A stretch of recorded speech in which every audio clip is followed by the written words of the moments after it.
2022వ సంవత్సరం మే 19వ తేదీ రాత్రి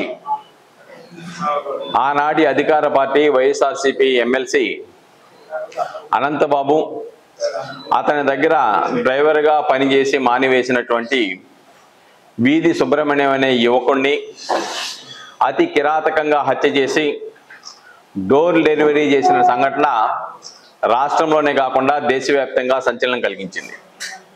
అయితే ఆ కేసులో ఎమ్మెల్సీ అనంతబాబు అధికార పార్టీ వైఎస్ఆర్సీపీ ఆనాటి సంబంధించిన వ్యక్తి కాబట్టి కేసు నమోదు చేసే దగ్గర నుంచి విచారణ మొత్తం కూడా అతన్ని ఏ విధంగా కాపాడాలని ప్రయత్నం చేయడం జరిగింది.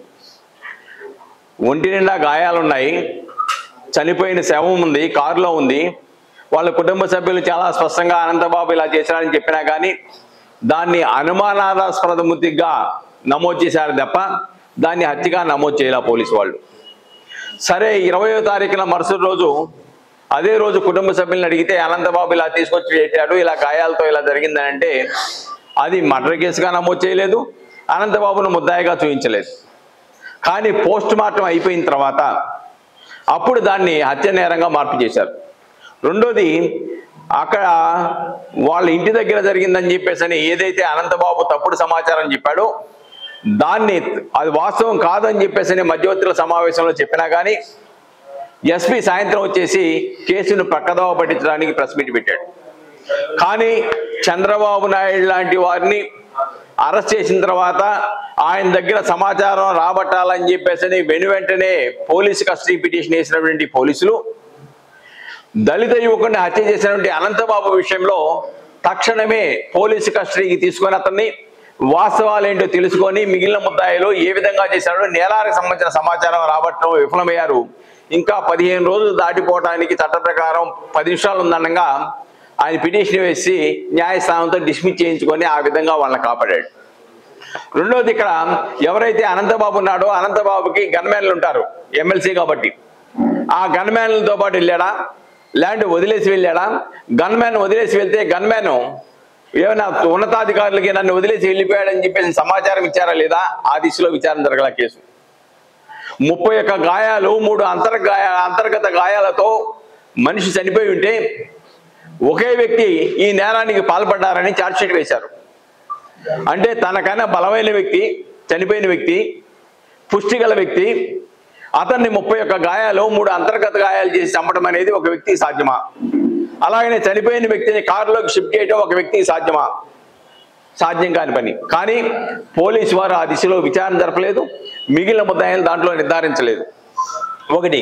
రెండోది దీంట్లో చాలా స్పష్టం ఏంటంటే టెక్నికల్ ఎవిడెన్స్, గూగుల్ టేక్అవుట్ కానీ, టవర్ లొకేషన్ కానీ, కాల్ డేటా రికార్డు కానీ, సీసీ ఫుటేజీల మీద దృష్టిలో పెట్టుకొని విచారణ జరిపి మిగిలిన ముద్దాయిలను గుర్తించడంలో పూర్తిగా విఫలమయ్యారు.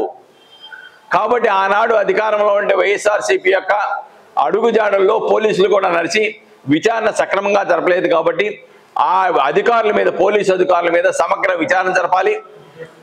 ఎవరైతే ముద్దాయికి సహకరించడానికి వ్యవహరించారో వాళ్ళందరి మీద కూడా శాఖాపరమైన చర్యలు తీసుకొని చట్టపరమైన చర్యలు తీసుకోవాలి.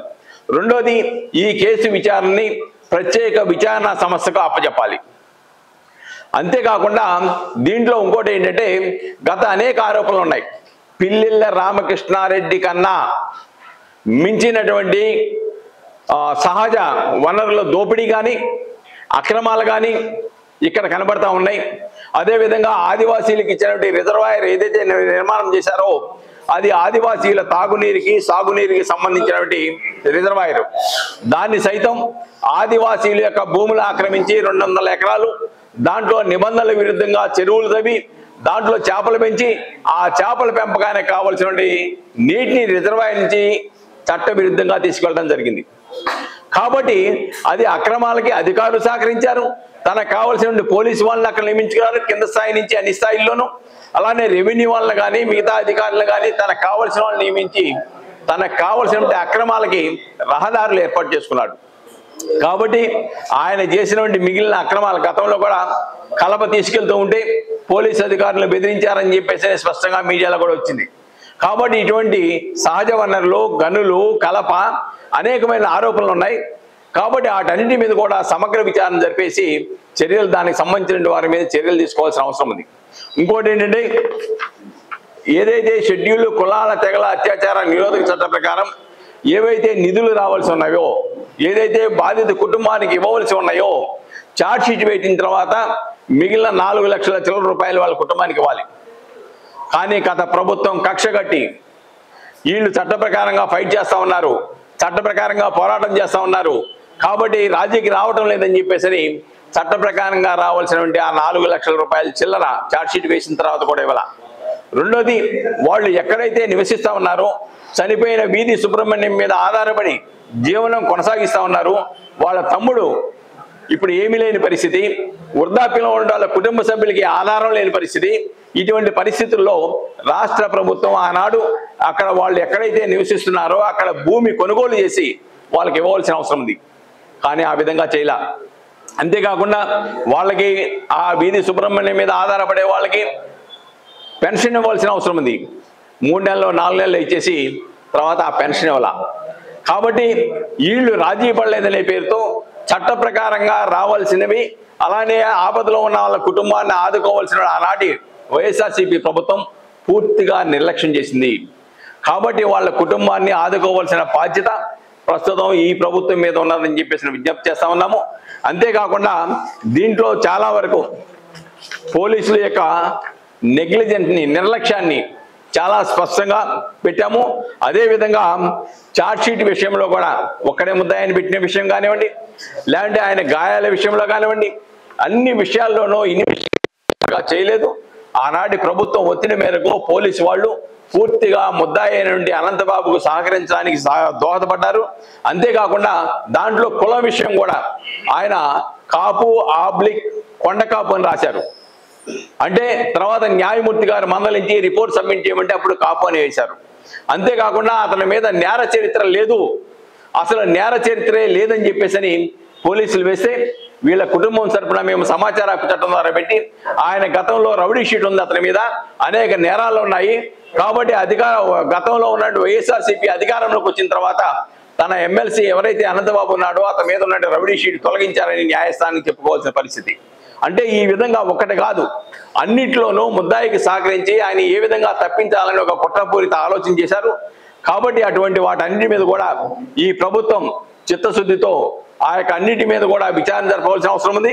ఆయన యొక్క ఆగడాలు ఏదైతే ఉన్నాయో పిల్లెళ్ళ రామకృష్ణారెడ్డికి మించినటువంటి ఆగడాలు ఈ రోజున రంపచోడవరం ఆదివాసీ ప్రాంతాల్లో కొనసాగుతోంది.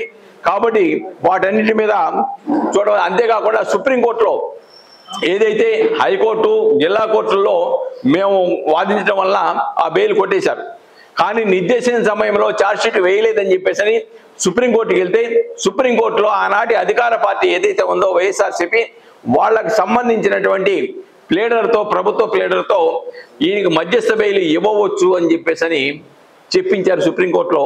అందువల్లనే మధ్యస్థ బెయిల్లో ఇప్పుడు ఆయన కొనసాగుతూ ఉన్నారు. అసలు డిఫాల్ట్ బెయిల్ నిర్దేశించిన సమయంలో ఛార్జ్షీట్ వేయలేదని అసలు బెయిల్ ఏదైతే ఉందో అది ఇంకా పరిష్కారం కాలేదు. దాన్ని కూడా పరిష్కరించే విధంగా రాష్ట్ర ప్రభుత్వం చర్యలు తీసుకొని దాంట్లో అపోజ్ చేయవలసిన అవసరం ఉంది. రెండోది ఏంటంటే, జైలు నుంచి బయటకు వచ్చిన తర్వాత అనంతబాబుని ఒక హీరోలాగా, ఒక దళిత యువకుల్ని చంపడంలో చాకచక్యం అనే వ్యక్తిలాగా ఆయన్ని సెంట్రల్ జైలు నుంచి ఊరేగించుకొని తీసుకెళ్ళడమే కాకుండా జగన్మోహన్ రెడ్డి లాంటి వాళ్ళు అనంతబాబుకి అండగా ఉండటమే కాకుండా ఆయన్ని ప్రోత్సహించి దళితులను చంపండి, మిమ్మల్ని ఊరేగిస్తామనే ఒక సంకేతాన్ని ఈ రాష్ట్రంలో తీసుకొచ్చారు. కాబట్టి అక్కడ అనుమతులు ఎలా ఇచ్చారు ఆనాటి పోలీసులు, అనుమతి ఇచ్చిన అధికారులు ఎవరు, వాళ్ళ మీద కూడా సమగ్ర విచారణ జరపాలని చెప్పేసి మేము డిమాండ్ చేస్తా ఉన్నాము. ముఖ్యంగా ఈ రాష్ట్ర ప్రభుత్వానికి విజ్ఞప్తి ఏంటంటే, ఈ కేసుని ప్రత్యేక విచారణ సంస్థతో జరపాలి, ఆ అధికారుల మీద చర్య తీసుకోవాలి.